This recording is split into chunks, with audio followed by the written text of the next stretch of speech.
Well, I'll be talking about the concepts of barriers in the Quran and how it perhaps coincides with what we know of from the parable of the rich man and Lazarus in the Gospel of Luke, the idea of barriers in there. And there are different types of barriers as well.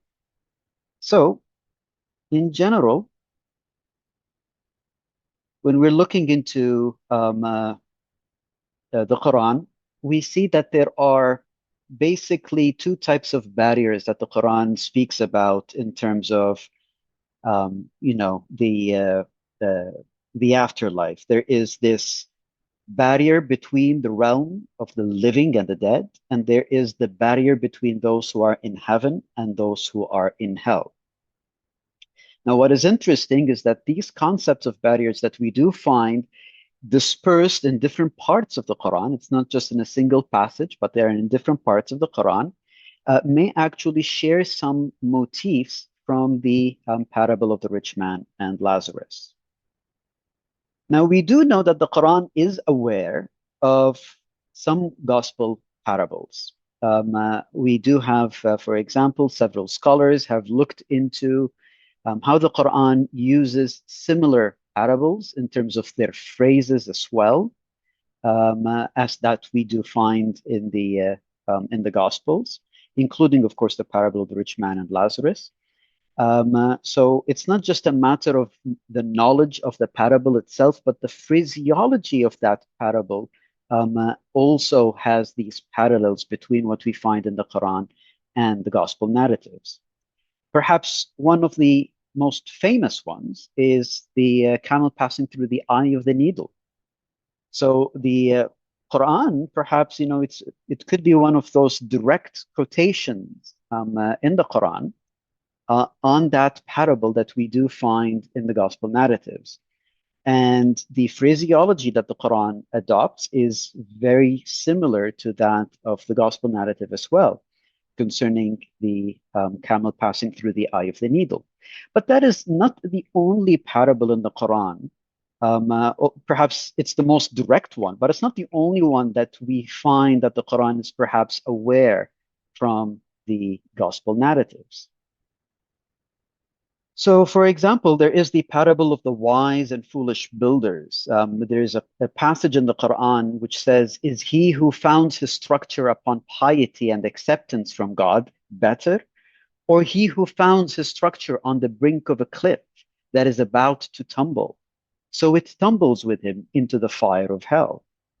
Now, what is interesting is that sounds very familiar to the parable of the wise and foolish builders in the Gospel of Matthew, where it says, "Everyone then who hears these words of mine and acts on them will be like a wise man who built his house on rock. The rain fell, the floods came, and the winds blew and beat on that house. But it did not fall because it had been founded on rock. And everyone who hears these words of mine and does not act on them will be like a foolish man who built his house on sand. The rain fell, and the floods came, and the winds blew and beat against that house, and it fell, and great was its fall." So we could see basically that this passage in the Quran um, parallels the parable of the wise and foolish builders. It's also, by the way, very similar to the Lucan version, if you like, of the Sermon on the Plains, where it says, "Why do you call me Lord, Lord, and do not do what I tell you? I will show you what someone is like who comes to me, hears my words, and acts on them. That one is like a man building a house who dug deeply and laid the foundation on rock. When a flood arose, the river burst against that house, but could not shake it because it had been well built. But the one who hears and does not act is like a man who built a house on the ground without a foundation. When the river burst against it, it quickly collapsed, and great was the ruin of that house." So we could basically see, therefore, that it's not just the camel passing through the eye of the needle, but also other parables that the Quran may be aware of. Not necessarily, by the way, directly, It's not as if perhaps, the Quran is directly engaging with for example, the Gospel of Matthew or the Gospel of Luke, especially on, for example, the parable of the wise and foolish builders.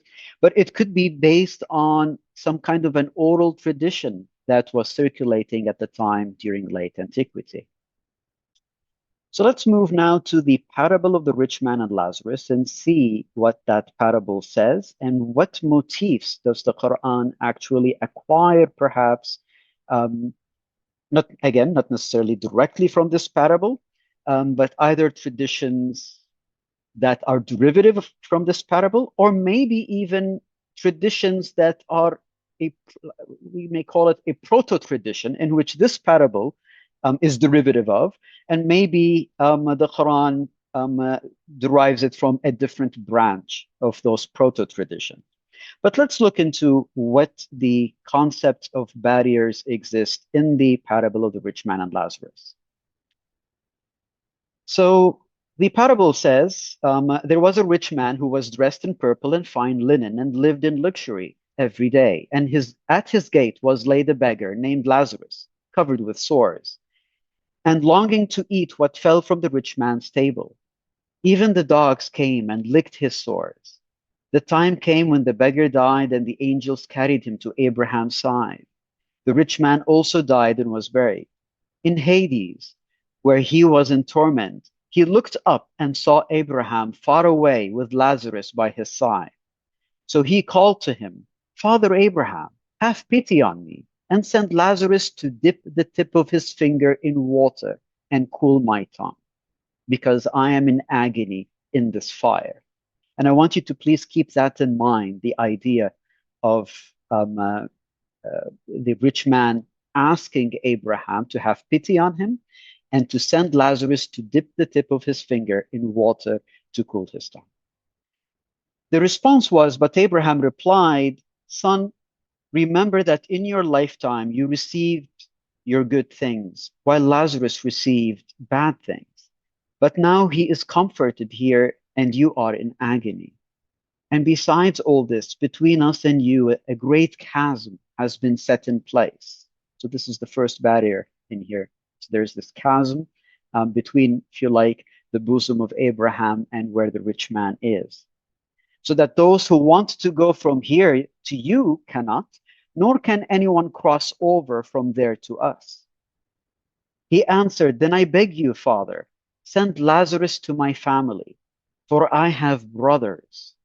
Let him warn them, so that they will not also come to this place of torment.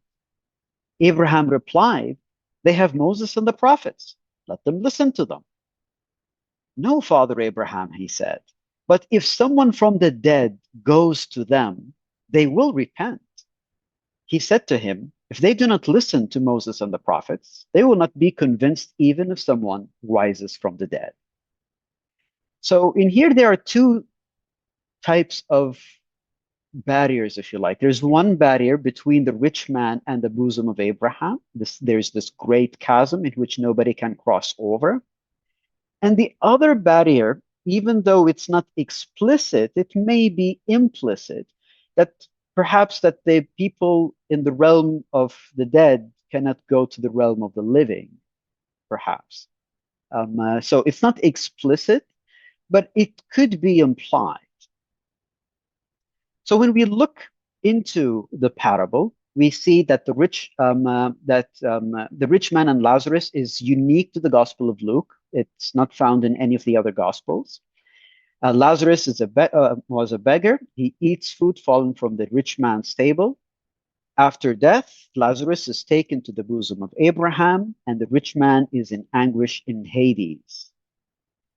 The rich man's plea asks Abraham to send Lazarus with water, and Abraham explains to him that there is a chasm between them, and so that they cannot really cross over. And when the rich man also asked that Lazarus be sent to warn his family, the rich man's family, he was replied and responded to by telling him that, sorry, but people won't even believe, If they don't believe in Moses and the prophets, they wouldn't even be convinced if someone rises from the dead.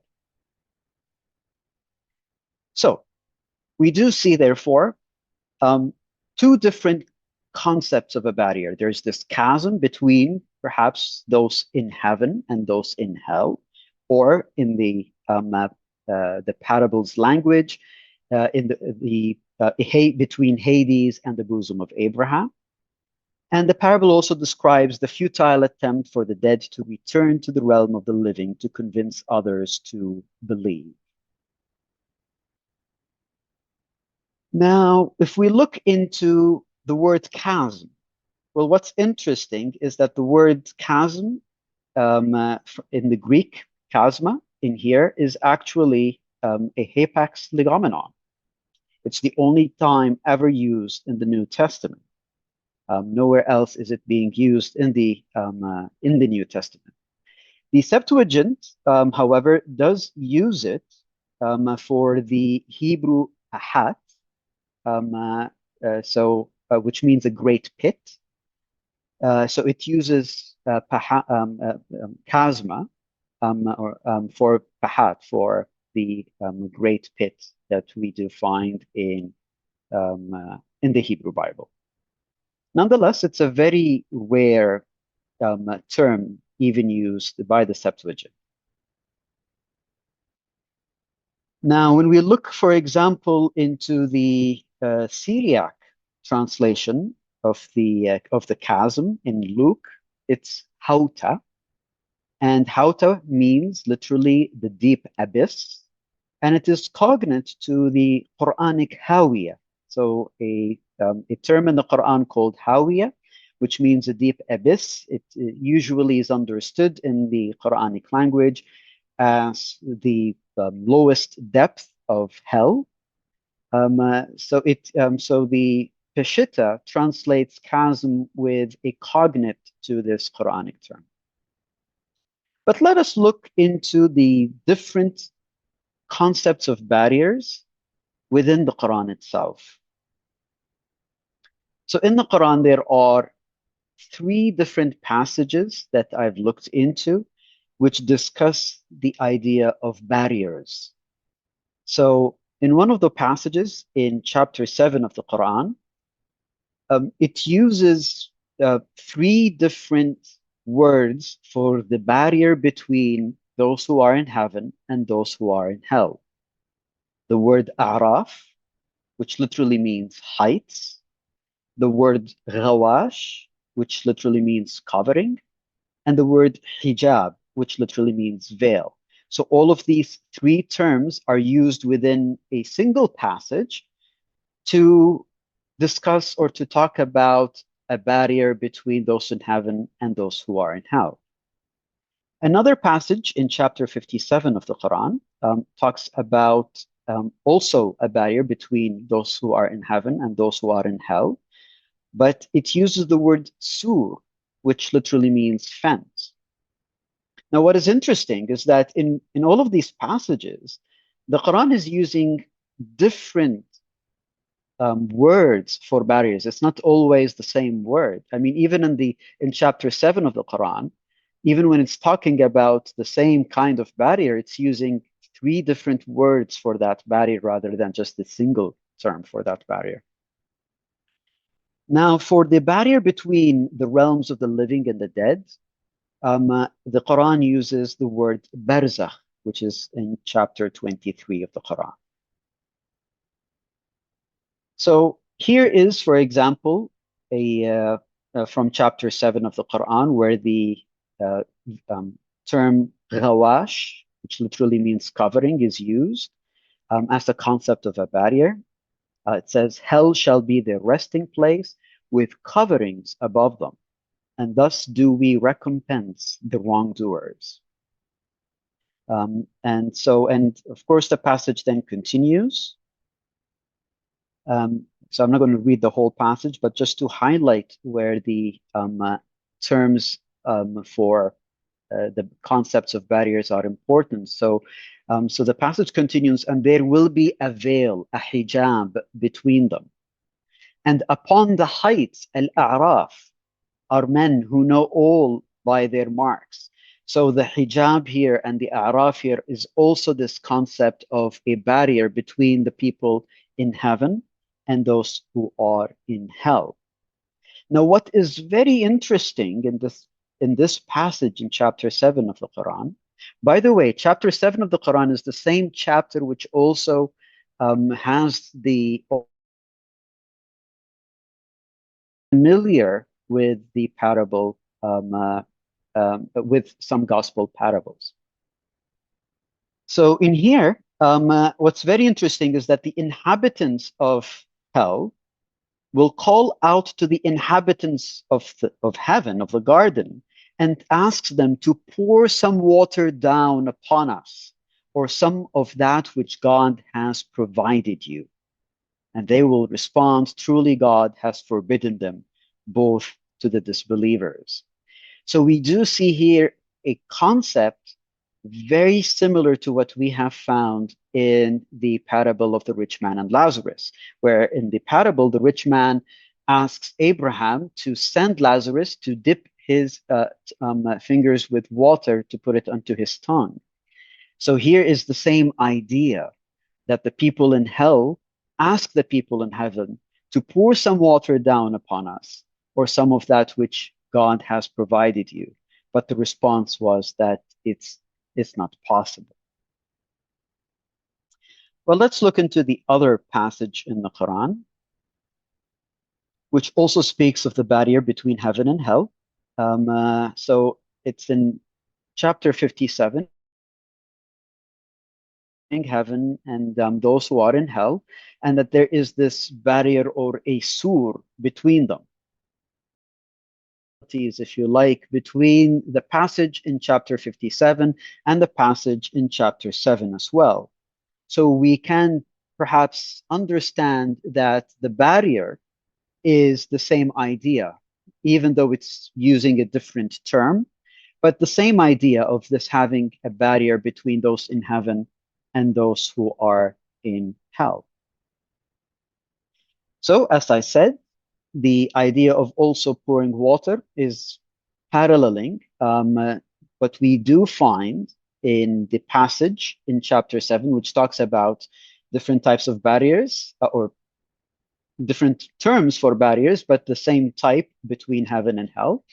And what we also find with Lazarus, while he is in the bosom of Abraham, and the rich man, where there is this chasm between them, and so water cannot be taken from one place to the other.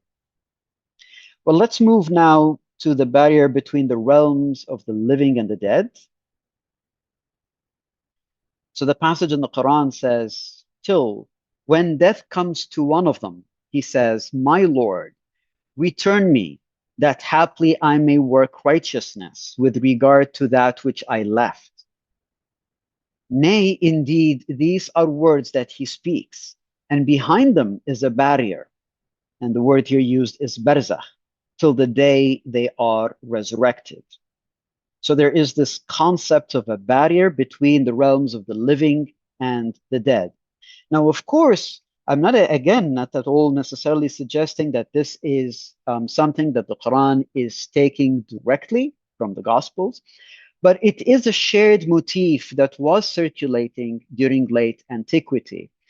So even, for example, in the Greek mythology, there is this river Styx, in which people who pass away need to travel to so that they would go to the realm of the dead.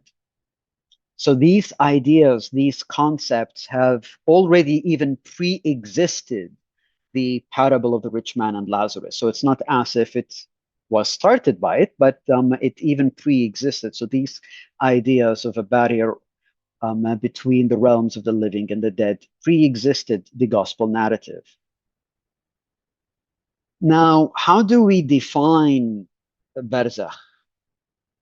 Well, what is interesting is that we do find also some intra-textuality between the passage in the Quran, which talks about the barrier between the realms of the living and the dead, And chapter 57, the passage talking about the barrier between those who are in heaven and those who are in hell. We can see that the phrasing of the passages seem a little bit uh, similar.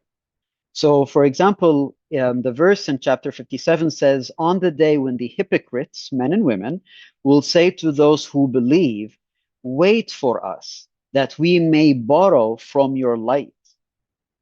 It will be said, 'Turn back, irji'u wara'akum,' in Arabic, 'turn back and seek a light.' Thereupon, a wall or a fence, sur, with a gate will be set down between them, the inner side of which contains mercy, and on the outer side of which lies punishment." So if we compare that, for example, with the passage in chapter 23, which talks about the barrier between the realms of the living and the dead, it says, "Till when death comes to one of them, he says, 'My Lord, return me.'" So and the word here in Arabic is irji'un, very similar to what we find in chapter 57, where it says, irji'u, turn back. And then it continues that happily I may work righteousness with regard to that which I left. Nay, indeed, these are words that he speaks. And behind them, wara'ihim, so this is similar to wara'akum, back, when in chapter 57, where it says turn back. And behind them is a barrier, a barzakh.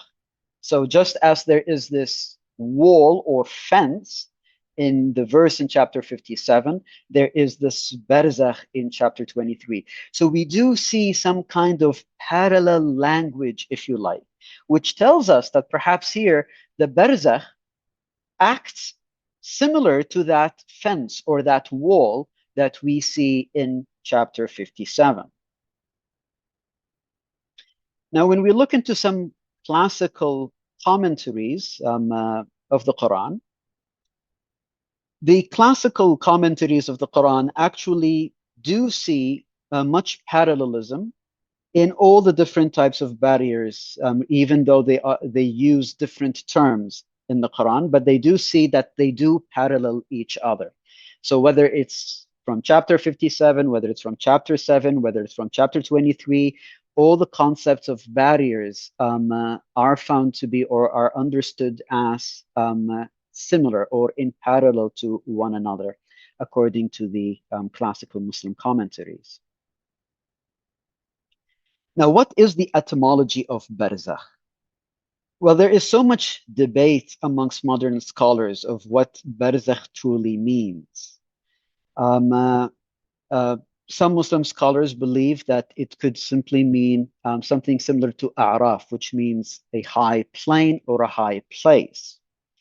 And perhaps one of the reasons is because some believe it may actually have a Persian etymology from Burzakhu, which means a higher plane. And so linguistically, it would parallel A'raf in Arabic, which also means a higher plane or a high place. And Burzakhu, by the way, in Persian, is the antonym, if you like, of Durzakh. Durzakh is hell. It's the lower plane. So it could be a loan word coming out of Persian. So when we look into the Quran understanding of barzakh, it may not be very easy to immediately recognize what it is, but the Quran does use barzakh in several other places, other passages as well, which do not seem to be discussing really the realms of the dead and the living. But it does seem to speak of the barzakh as some kind of a barrier. So let's look into the other passages in the Quran where the word barzakh also appears. And it does seem to be talking of some kind of a barrier, as I said, but not even necessarily concerning a barrier between the realms of the living and the dead, as it is in chapter 23. So there are two other passages where the Quran speaks of a barzakh. It says, and he it is who, maraj, meaning perhaps bringing in together the two seas, one sweet, satisfying, and the other salty, bitter, and set between them a barzakh. So there are two seas, one that is sweet and the other that is bitter, and there is a barzakh between them and the girded guard, hijran mahjura. So there is this like rock between them. So it tells us, perhaps this barzakh is this kind of a barrier, is like a stone wall, if you like. Another passage in chapter 55 of the Quran also speaks about the merging of the two seas and such that they meet one another, but between them lies a barzakh that they transgress not against each other. So even though they merge together, they don't really transgress against each other because of this barzakh, of this barrier, if you like. So if we do understand barzakh in these passages as a barrier between two different types of seas, then perhaps in chapter 23, when it talks about the barzakh between the realms of the living and the dead, it's pretty much also maybe talking about a barrier as well. Now, what is interesting in here, and the reason I did not even translate the Arabic maraj, which typically is understood as, merging together or mixing together,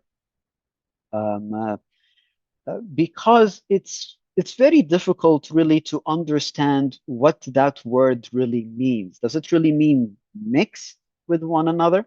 But if they're mixed with one another, how are they not transgressing against each other?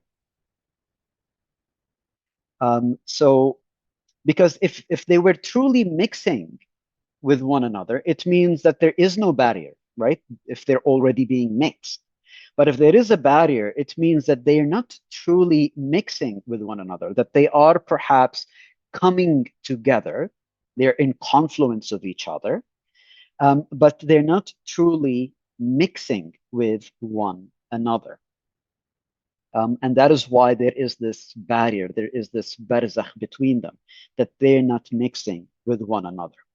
I mean, perhaps I'm currently working on the Christological controversies of late antiquity and the differences between the Chalcedonians and the Miaphysites, for example, and other concepts such as Eutychianism and so forth. But perhaps one of the things, or one of the ways maybe to understand the word maraj here in the Quran, not by mixing, because there's this barrier, but that they are being united. It's like, for example, in Christological terms, perhaps, where the divinity and the humanity are united in a single hypostasis, yet they are without confusion, without mixture. So perhaps maybe that could be the easiest way for me maybe to try to recognize perhaps what the Quran here is trying to say. Because as I said, I mean, if the Quran is saying that there's a barzakh between the two seas, it means that they're not really truly mixing. So we can't perhaps understand maraj as a mixture. Perhaps there are in union, they're uniting, but there is this barrier between them, which doesn't allow them to transgress against each other. And that is what perhaps, the word yabghiyan, or they are not capable of transgressing against one another. So that is why what this barzakh is. So again, I mean, in Christological terms, perhaps the best analogy is the divine and human natures in a hypostatic union in the person of Christ, without mixture, without confusion. Okay, I will not delve furthermore so that we can continue a little bit more about the concept of the barrier itself rather than the idea of the two seas. But in general, the two seas are there, and there is this barrier between them such that those two barriers do not mix. Actually, what is interesting is that in chapter 18 of the Quran, or Surah Al-Kahf, it talks about the confluence of two seas. And this is the place where Moses and a righteous man actually meet one another. So they meet each other at the confluence of two seas. Now, what is interesting is that Islamic tradition actually believe that where the confluence of the two seas are is the barzakh. It's this, chasm, if you like. It's where those two seas come together. And by the way, in chapter 18, even though it doesn't speak of, it just calls it the confluence of two seas, it doesn't describe what those two seas are, unlike the other passages that we saw, which talks about one sea which is sweet and the other one is bitter. So it doesn't describe them. But it actually says that between those two seas, at the confluence of those two seas, was a rock. So there is this barrier, if you like, again, at the confluence of the two seas. So even though it doesn't explicitly say it, as it is in the other two passages in the Quran, where there's the barzakh between the two different types of seas, in chapter 18, it doesn't say that there's a barzakh, but there is a rock at the confluence of the two seas. So again, we see these kinds of motifs, these parallel motifs, if you like, that are shared. Now, the abode of the dead in the Second Temple period is perhaps was known or understood as the bosom of Abraham. It is used, of course, in the New Testament. It doesn't appear as such in the Hebrew Bible, but it is used in the New Testament in the parable of the rich man and Lazarus. But it is also used in the rabbinic traditions as well. So even in the rabbinic traditions, which of course post-date the gospel, it does talk about the bosom of Abraham. It's where the righteous dead go to. So those who are in the realm of the dead cannot return to the realm of the living, according to the passage in the Quran, because there is this barzakh. So if we now try to connect to the dots, if you like, between the different passages in the Quran which does speak of a barzakh, it's this concept of a chasm or this concept of a barrier that exists between the realms of the living and the realms of the dead. And it is used in a way very similar with the barriers between those who are in heaven and those who are in hell. Now, what is interesting is that in chapter 7, in the passage which talks about using different other terms for barrier, it uses, as I said, it uses the word ghawash, which means coverings. It uses the word hijab, which means veil. It uses the word a'raf, which means heights. It also uses, and it actually suggests, it says that God has sent books and messengers to warn people, but they did not heed them. And then they ask to be returned to change their deeds and live a more righteous life. So we see here a concept, again, very similar to what we find in the Gospel of the rich man, in the parable of the rich man and Lazarus. The difference, however, is perhaps in the Quranic passage, it says, that the people who are dead, they themselves want to return back to the realm of the living so that they can change their deeds, so that they can live a more righteous life. However, in the parable of the rich man and Lazarus, it's not the rich man who asks that he is returned, but that Lazarus returns in order to warn his family. But yet, the response has a parallel to what we see in the passage in chapter 7 as well in the Quran. The response from Abraham was that, well, they already have Moses and the prophets, and if they don't believe in Moses and the prophets, then they wouldn't even believe in those who come back from the dead. So this passage in the Quran also says, that God has sent books and messengers. So the same idea, like, Moses and the prophets to warn the people, but they did not heed to them. So we do see this kind of parallelism, if you like, as well, in terms of the motifs between chapter 7 in the Quran here and the Gospel of Luke in the parable. Now, again, if we summarize the different parallels that we find between them, so in summary, we see, for example, in the parable of the rich man and Lazarus, wealth in this world is worthless compared to the reward in heaven. In chapter 57 of the Quran, it says, wealth in this world is worthless compared to the reward in heaven as well. In the parable, it says there's a chasm between those in heaven and hell. And in the Quran, there is this barrier between those in heaven and hell, using different terms. In the parable, the rich man asks Abraham to send Lazarus with water, but it's refused. Similarly, in chapter 7 of the Quran, people in hell ask those in heaven to bring them water, but are also refused. Another thing we see is that after requesting water, the rich man is reminded of the good things he had in this life, having lived a life of luxury. And in chapter 7 of the Quran, it says, after requesting water, the people in hell are reminded that they had forgotten God, having been deluded with this life. In the parable, the rich man asks that Lazarus returns back to this life to warn his brothers, but is refused.